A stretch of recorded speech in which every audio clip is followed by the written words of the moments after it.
Bom dia, amada igreja, a paz do nosso Senhor Jesus Cristo. Esse é um domingo, sem dúvida alguma, carregado de emoções, pelo retorno do nosso pastor, depois de um período tão delicado. Um domingo que marca também o encerramento do nosso ciclo aqui, meu, da Raíza e das crianças. E eu não poderia, antes de tudo, deixar de expressar publicamente a minha gratidão ao Senhor pelo privilégio que tive de ter servido nessa igreja, minha igreja, por quase 8 anos, igreja na qual nasci, que me viu crescer, que me enviou para o seminário. Como temos sido abençoados por essa igreja. Não poderia deixar de expressar publicamente a minha gratidão ao Senhor pela vida dos meus pais, minha mãe, meu pai, meu pastor, meu chefe, meu amigo, meu conselheiro, um homem que a cada dia me inspirava e me inspira de tantas formas diferentes, me levando sempre a produzir o melhor de mim para a glória do Senhor, como tenho aprendido com meu pai. Minha gratidão ao Senhor pela vida de tantos irmãos com quem tive o privilégio de servir diretamente, gente que apoiou, que cuidou, que encorajou, que sustentou. Minha gratidão ao Senhor pela vida dos jovens, como sou edificado pela vida de vocês, e ver a atuação do Senhor, vê-los aqui à frente, louvando ao Senhor. Que coisa maravilhosa, pessoal. Como eu sou abençoado pelo Senhor por esse privilégio. Nosso tempo aqui chega ao fim. Nós não sabemos como o Senhor vai dirigir a nossa história, como Ele vai conduzir, mas assim como procuramos estar sensíveis para entender a orientação de vir para cá e agora de sair, permanecemos sensíveis buscando o direcionamento de Deus para qualquer caminho que Ele nos orientar. Ainda que o distanciamento cause e traga peso, não há melhor lugar do que cumprindo o direcionamento de Deus, do que fazendo a vontade do Senhor, e nisso buscamos encorajamento e seguimos em frente. Tendo dito isso, eu quero te convidar a abrir sua Bíblia no Evangelho de João, capítulo de número 11, uma breve meditação.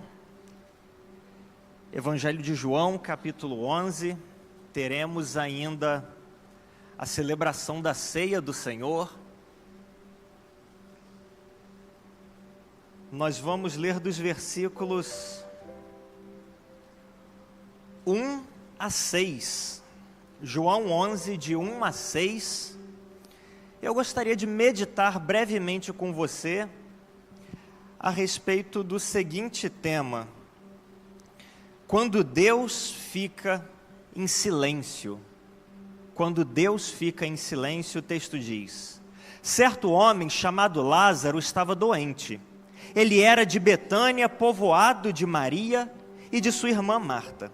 Maria, cujo irmão Lázaro estava doente, era a mesma que derramara bálsamo perfumado sobre o Senhor e lhe enxugara os pés com os cabelos. Então as irmãs de Lázaro mandaram dizer a Jesus: Senhor, aquele a quem amas está doente. Mas ao ouvir isso, Jesus disse: essa doença não é para a morte, mas para a glória de Deus, para que o Filho de Deus seja glorificado por meio dela. Jesus amava Marta, a irmã dela, e Lázaro. Mas ao saber que ele adoecera, permaneceu ainda 2 dias no lugar onde estava. Vamos orar mais uma vez. Deus amado, nós te louvamos, Pai, porque a tua preciosa palavra foi lida neste momento e ela jamais volta vazia. Por isso nós te pedimos que ela encontre abrigo nos nossos corações e nós sejamos edificados pelo Senhor, Pai. Fala conosco, é o que nós te pedimos em nome de Jesus. Amém. quando Deus fica em silêncio. Talvez você já tenha passado pela experiência, muito difícil na verdade, de viver uma situação complicada, ter um grande questionamento, precisar de um grande direcionamento do Senhor, algo que definirá os próximos passos, talvez de maneira definitiva na sua vida. E então você, com o coração angustiado, dobra os seus joelhos, clama pela resposta de Deus, clama pela intervenção de Deus, clama pela ação de Deus, e nada acontece. Você sabe que você tem sido fiel ao Senhor, tem sido temente a Ele, e ainda assim se encontra nesse vale entre o clamor e a resposta. Procura Deus, pede que Ele venha, e parece que Ele está em silêncio, que Ele não aparece, que Ele não se revela, não se mostra.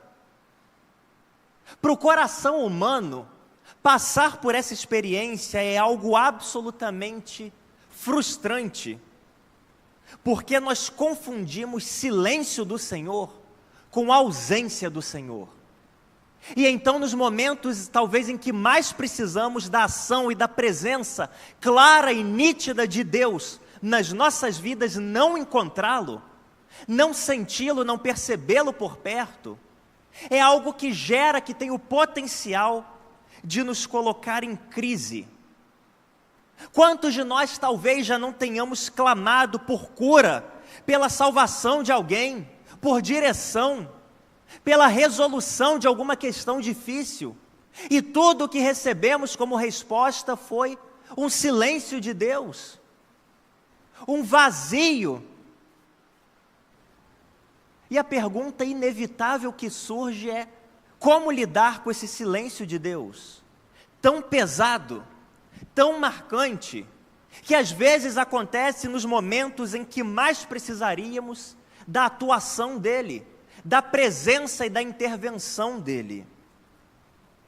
E é pensando nessa pergunta que o Senhor derrama graça sobre nós, através do texto que nós lemos.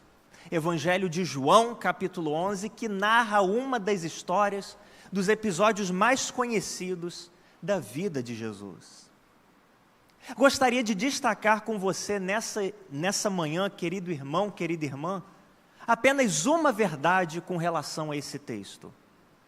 O silêncio de Deus não significa ausência de amor e inatividade do Senhor. O silêncio de Deus não significa uma ausência de amor ou inatividade de Deus. Não é porque Deus está em silêncio que Ele não te ama. Não é porque Ele está em silêncio que Ele não está agindo. Não é porque Ele está em silêncio que Ele te abandonou. Esse texto que nós lemos é um dos episódios emocionalmente carregados da vida e do ministério de Jesus. Em determinado momento, quando Ele estava com os seus discípulos, perto do Rio Jordão, Ele recebe a notícia, enviada por Marta e Maria: olha, Jesus, Lázaro, seu amigo, aquele a quem o Senhor ama, está doente, vem fazer alguma coisa. Jesus, o relacionamento de Jesus com aquela família, não era um relacionamento qualquer. Eles eram amigos de Jesus. Eles moravam em Betânia, perto de Jerusalém, e frequentemente, quando Jesus estava em Jerusalém, Ele passava para visitar aquela família. Algumas vezes, inclusive, Ele se hospedava na casa daquela família. Uma família muito querida por Jesus, uma família de amigos. E de repente Jesus recebe essa notícia: Lázaro, o seu grande amigo, está doente. Quando Marta e Maria enviaram essa mensagem para Jesus, a expectativa inevitável delas não era apenas de que Jesus tomasse conhecimento disso. Elas não queriam apenas informá-lo a respeito da condição de saúde de Lázaro. Nas entrelinhas, todos nós conseguimos ler nessa mensagem que elas esperavam que Jesus fosse até lá fazer alguma coisa. É claro, elas conheciam Jesus, elas conviviam com Jesus, elas sabiam do poder de Jesus, elas tinham testemunhado tantos outros milagres de Jesus. Mas ainda assim, quando Jesus recebe essa notícia, ele decide esperar algum tempo. Ele decide esperar ainda 2 dias. Que situação difícil para Marta e Maria. Envia uma mensagem para Jesus vendo seu irmão gravemente doente, gravemente enfermo. Na mente delas logo vem a resposta: bom, se Jesus vier aqui, ele vai curar Lázaro num instante. Num problema, a enfermidade vai sair dele, vai deixá-lo. Vamos falar com Jesus. Envia uma mensagem e ainda assim, Jesus decide esperar 2 dias antes de tomar qualquer decisão. Quando elas falaram isso para Jesus, o que elas estavam dizendo e o que Jesus entendeu nas entrelinhas dessa conversa foi: Jesus, o Senhor precisa fazer alguma coisa. O Senhor precisa decidir o que vai ser feito. Mas o Senhor tem que fazer alguma coisa. O Senhor não pode nos deixar desamparados. O Senhor não pode nos deixar abandonados para resolver essa situação com as nossas próprias forças. E Jesus decidiu fazer algo. Ele decidiu permanecer aonde estava. Ele amava aquela família. O versículo 5 deixa isso claro. Jesus amava Marta, a irmã dela, e Lázaro. Mas ainda assim, Jesus decidiu esperar 2 dias. Versículo 6 diz: ao saber que ele adoecera, permaneceu ainda 2 dias aonde ele estava. Jesus não permaneceu, não esperou, não se demorou 2 dias, porque ele estava resolvendo outras coisas mais importantes. Na verdade, o texto não diz o que ele estava fazendo. O que o texto nos diz é apenas que Jesus, mesmo sabendo da aflição e da angústia daquela família, daquelas irmãs, decidiu esperar 2 dias. Isso não significa de forma alguma que ele não se importava. Não significa de forma alguma que ele não fosse intervir, que ele não fosse agir.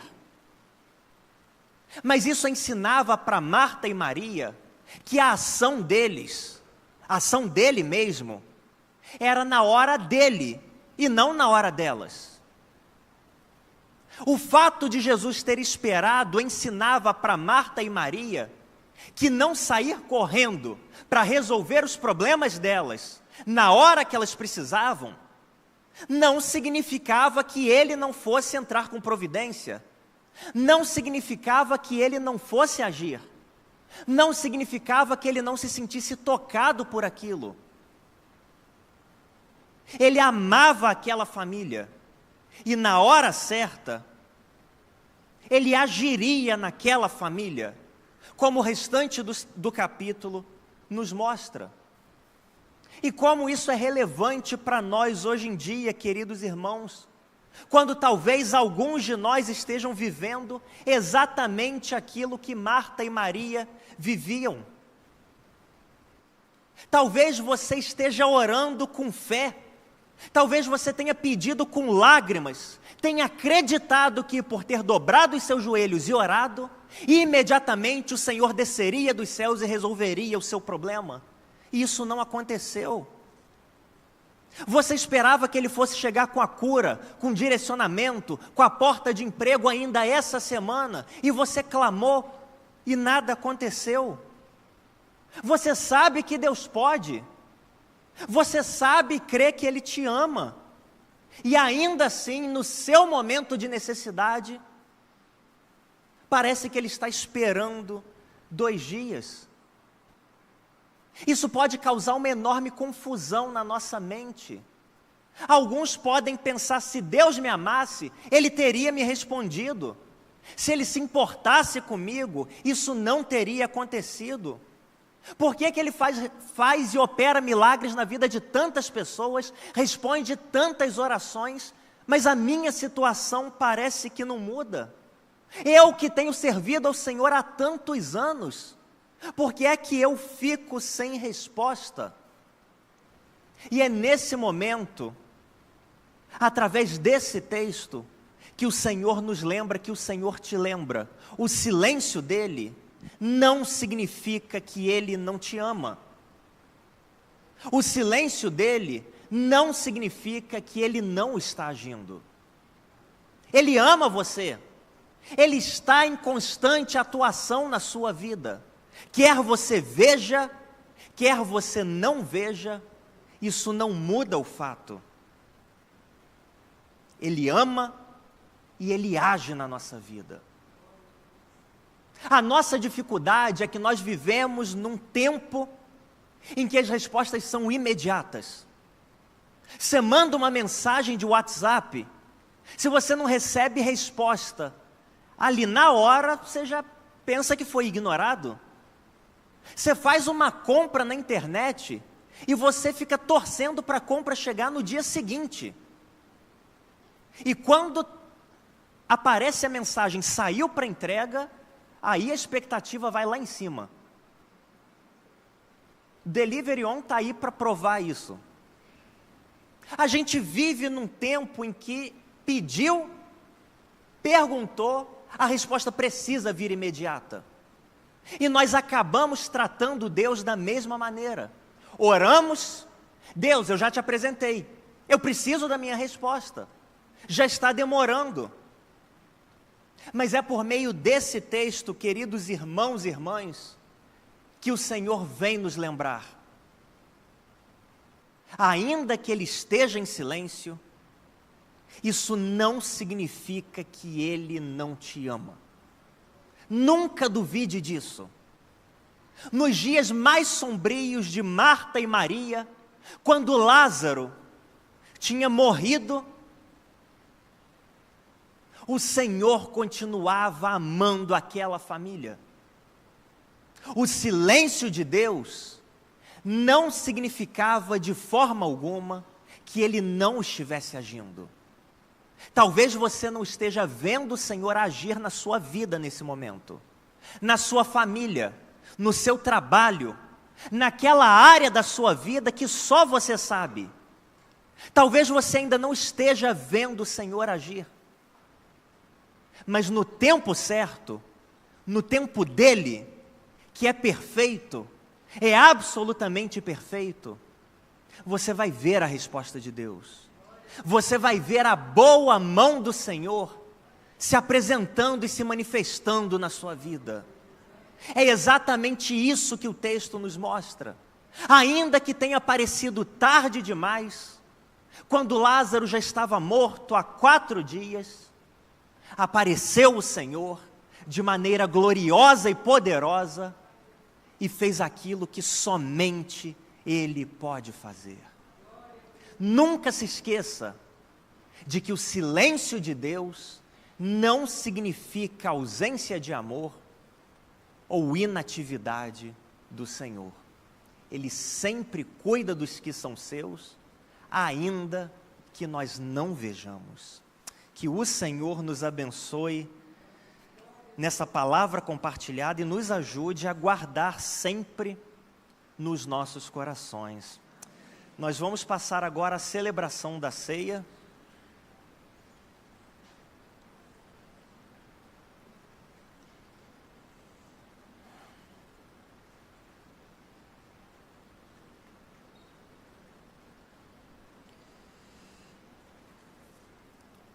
Ceia é um momento muito precioso para o corpo de Cristo, no qual nós podemos relembrar aquilo que o nosso Senhor fez por nós, do sacrifício dele, voluntário, em nosso favor. Nós vamos orar apresentando ao Senhor os elementos, mas antes eu pergunto, alguém não foi servido? Ali algumas pessoas ainda não foram servidas, lá no canto também.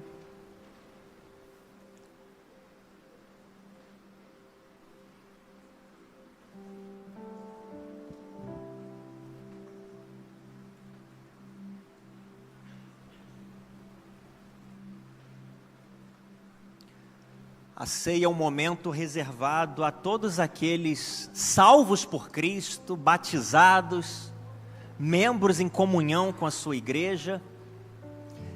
É o banquete do Senhor para nós. Alguém ainda não foi servido? Lá na galeria, aqui embaixo. Quero te convidar a se colocar de pé. Nós vamos orar, apresentando ao Senhor os elementos da ceia. E depois, enquanto esse louvor é ministrado, você vai ter alguns poucos momentos para trocar o cálice com seu irmão, com a sua irmã, alguém com quem você quer reafirmar seus vínculos, consertar os seus laços.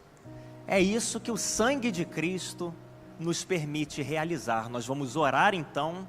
E enquanto o louvor é ministrado, você vai ter a oportunidade de trocar o seu cálice com seu irmão, sua irmã. Deus amado, nós te louvamos, Pai, porque o Senhor, mesmo sem nós merecermos, prova o seu amor para conosco, tendo enviado Cristo para morrer nos nossos lugares, quando ainda éramos pecadores, Pai. Que nesse momento possamos reavaliar as nossas vidas e reafirmar o nosso compromisso contigo, de viver todos os dias das nossas vidas para a tua glória e para a tua glória somente, Pai. Em nome de Jesus, amém. Você pode trocar o seu cálice e em seguida estaremos celebrando a ceia. Deixou os céus para me encontrar. Aqui não é o seu lugar. Um amor assim o mundo não conheceu.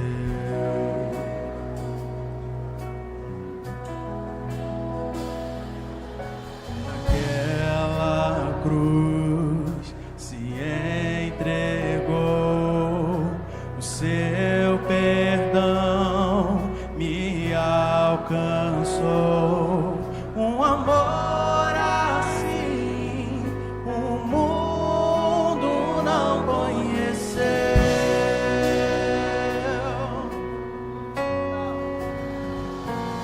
No altar de adoração seja sempre exaltado Jesus, Filho de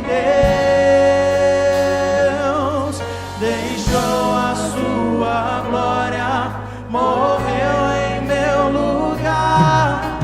Jesus, Filho de Deus, tu és Jesus, Filho de Deus, levou sobre si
palavra de Deus nos diz na primeira carta de Paulo aos Coríntios, no capítulo 11, a partir do versículo número 23, o seguinte: pois recebi do Senhor o que também vos entreguei.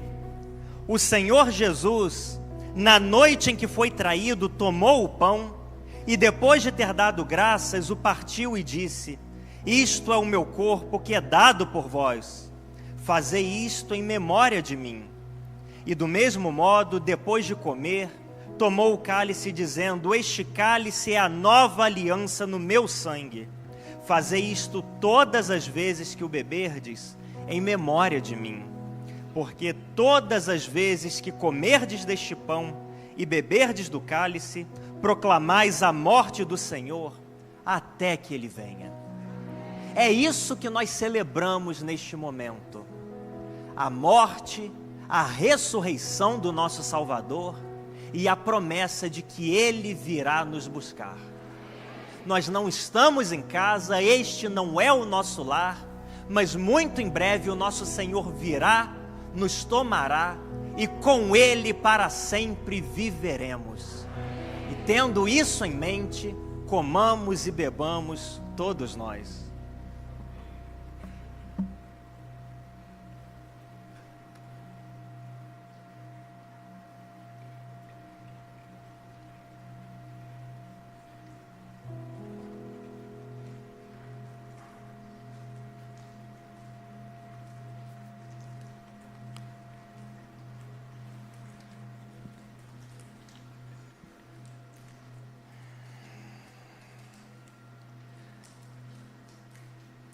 Deus amado, nosso coração se enche de gratidão, Pai, porque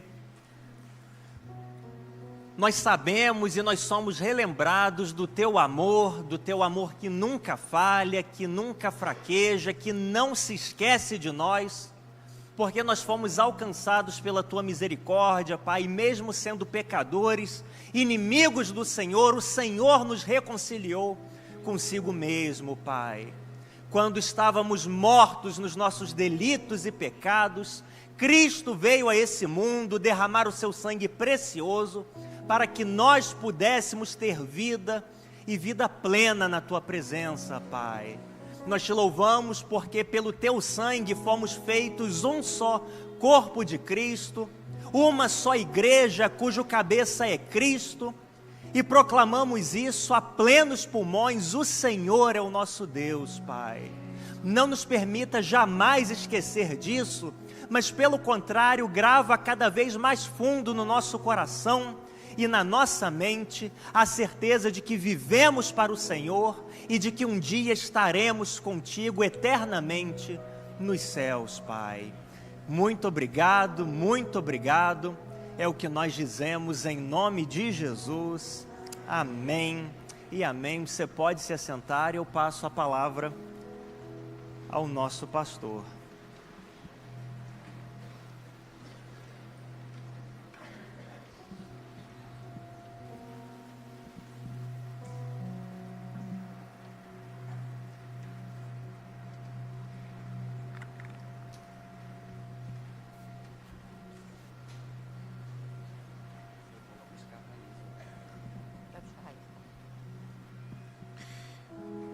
Nós já estamos caminhando para o fim do culto. Eu quero convidar a irmã doutora Raíza para vir à frente.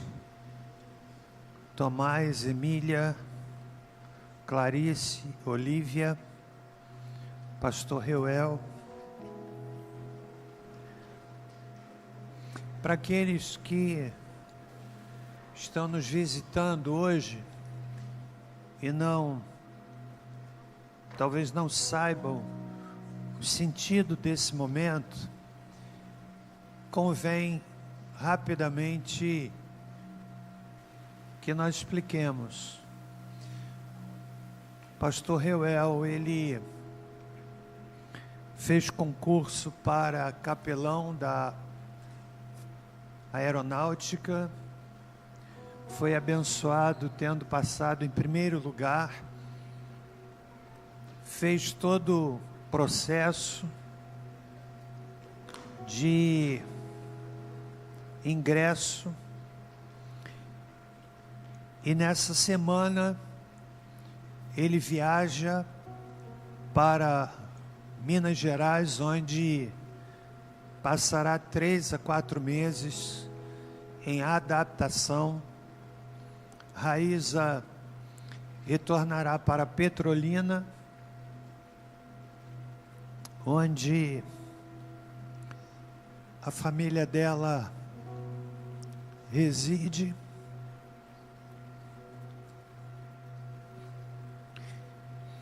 E esse momento é um momento muito forte para nós. Mas eu dizia para Débora o seguinte: a gente entregou. E antes que eu leia um texto bíblico, a Débora quer dizer alguma coisa. Eu quero pedir permissão para me dirigir diretamente a eles. Talvez eu nunca tenha falado isso para você, Reuel, pastor Reuel. No dia do meu casamento, do nosso casamento, eu já estava pronta, vestida de noiva. Eu me ajoelhei, pedindo a bênção de Deus para a família que a gente ia constituir a partir daquele momento. E os filhos, que um dia, porventura, Ele nos desse, que fossem para a glória dele.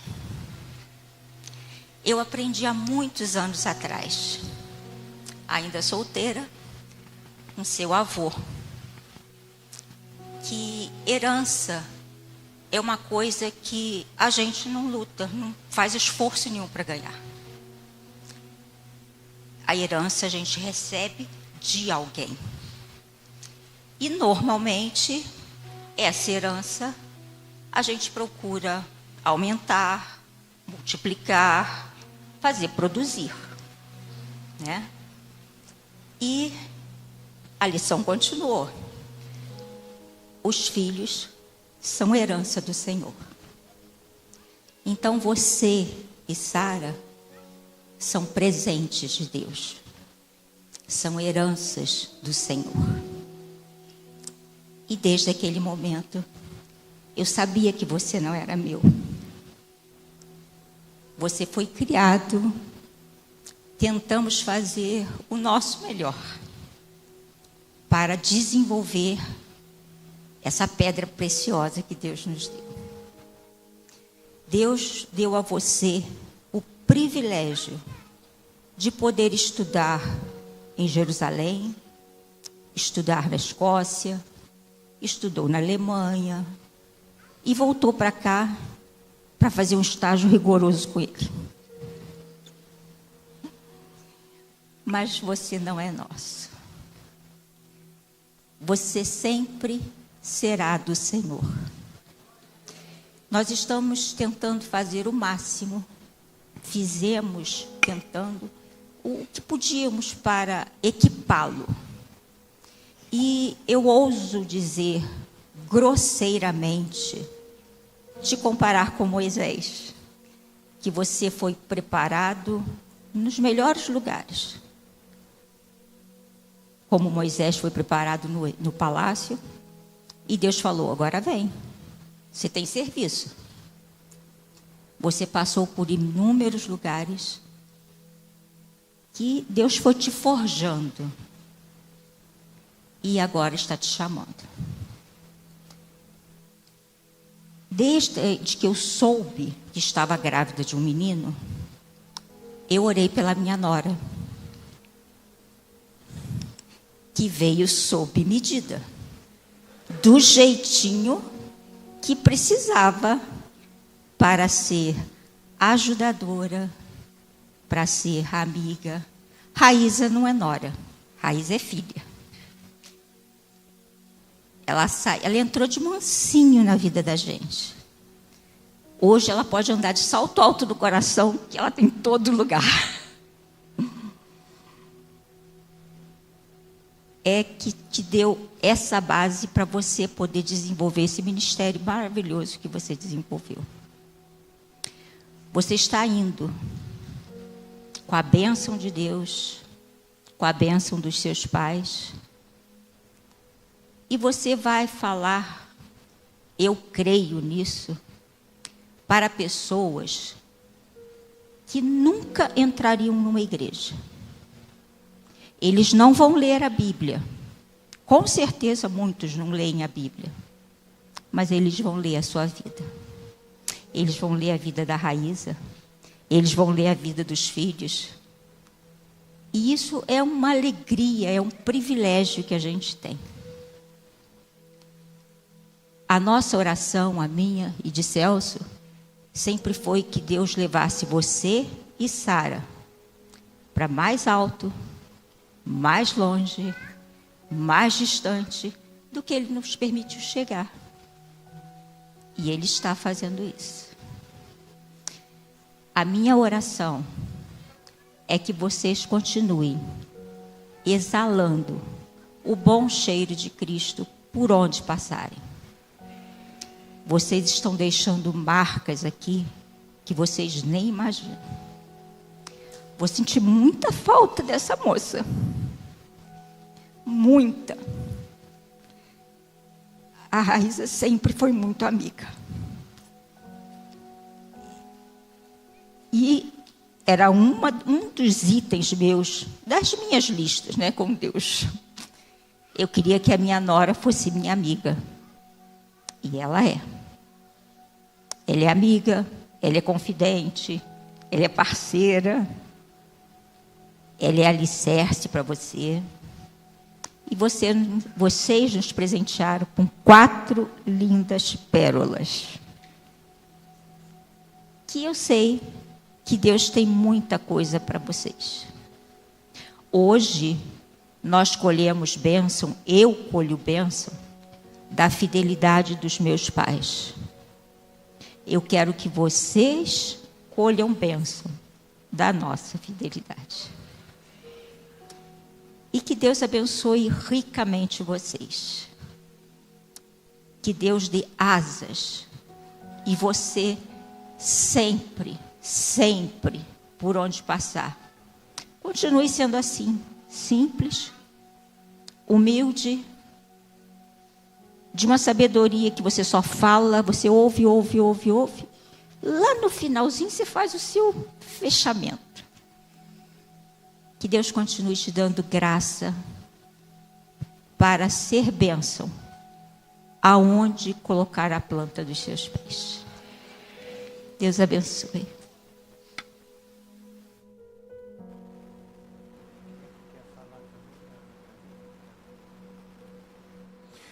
Eu quero finalizar dizendo para você, Raíza, Reuel, uma palavra de Deus. Diz o Senhor: meu filho, não se esqueça da minha lei, mas guarde no coração os meus mandamentos, pois eles prolongarão a sua vida por muitos anos e darão a você prosperidade e paz. Que o amor e a fidelidade jamais o abandonem. Prenda-os ao redor do seu pescoço. Escreva-os na tábua do teu coração. Então você terá o favor de Deus e dos homens e boa reputação. Confie no Senhor de todo o seu coração e não se apoie em seu próprio entendimento. Reconheça o Senhor em todos os seus caminhos e Ele endireitará as suas veredas. Não seja sábio aos seus próprios olhos. Tema ao Senhor e evite o mal. Isso dará a você saúde ao corpo e vigor aos ossos. Provérbios, capítulo 3, de 1 a 7. Nós vamos nessa hora consagrar a vida deste jovem casal. Nasceram aqui.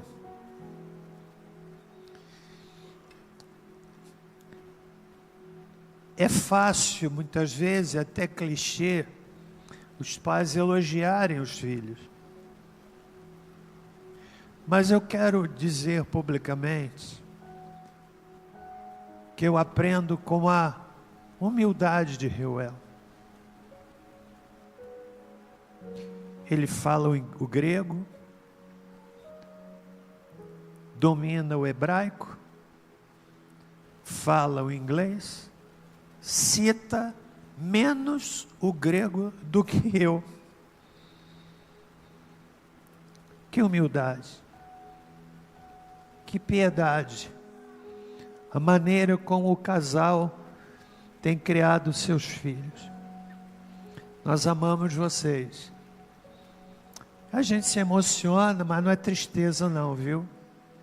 Porque há muito tempo a gente já entregou. Já entregou. E se Deus os levar para pertinho, a gente vai visitar com frequência. Os irmãos se alegram com isso? Estão entendendo a importância desse momento? Então eu quero pedir a você, finalizando o culto, para estender a sua mão, consagrando a vida do jovem casal. Vocês poderão cumprimentá-lo, cumprimentá-los depois, e insistindo, venha ouvir hoje uma palavra de Deus, de um jovem que também desenvolveu muito a sua caminhada aqui. Pastor Cícero, como você e a sua doce esposa nos abençoam. Eu aprendo a dizer coisas boas para as pessoas enquanto elas podem ouvir. Não é retórica vazia. Que menino leal, que menino fiel, que menino humilde.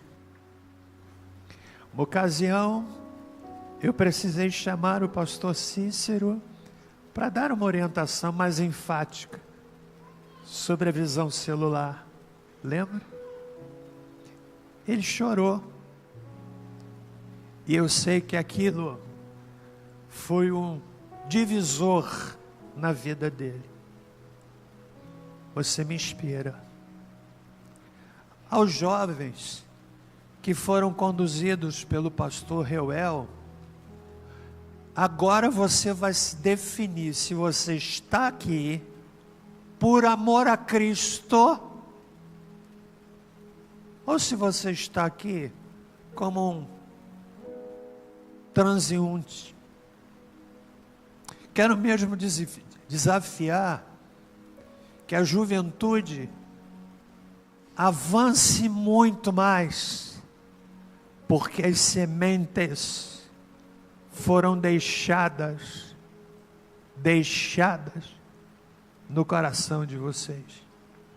Amém? Agora sim, estenda a sua mão. Pai,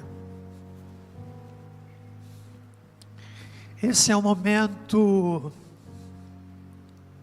tão misturado de emoções, porque não é apenas o pastor Reuel, Raíza, Olívia, Tomás, Emília, Clarice, que vão nos deixar. São os nossos filhos, são os nossos netos, mas os nossos corações são tomados de profunda gratidão, porque aquilo que o Senhor faz é sempre bom, agradável e perfeito. E eu quero pedir ao Senhor que leve este moço a lugares que ele jamais imaginou. Que o Senhor o leve a pregar a palavra a pessoas que jamais imaginou. Cobre-os com a tua unção, a unção que lemos de Provérbios 3. Unge teus filhos, e que a juventude que vai ficar não desanime, ao contrário, coloque em prática, no amor a esta igreja, aquilo que eles aprenderam. Finalizamos o culto dizendo que o amor de Deus, o nosso Pai, que a graça salvadora de Jesus Cristo, que a doce consolação do Espírito Santo, que podemos sentir nesta manhã, e repousem sobre eles, sobre a igreja, sobre as nossas vidas. E obrigado, porque o Senhor me deu o privilégio de abraçar a Sara, o Derek, e despedir este casal. Obrigado, Senhor. Desde agora e para todos sempre. Amém. Glorifique a Deus, irmão.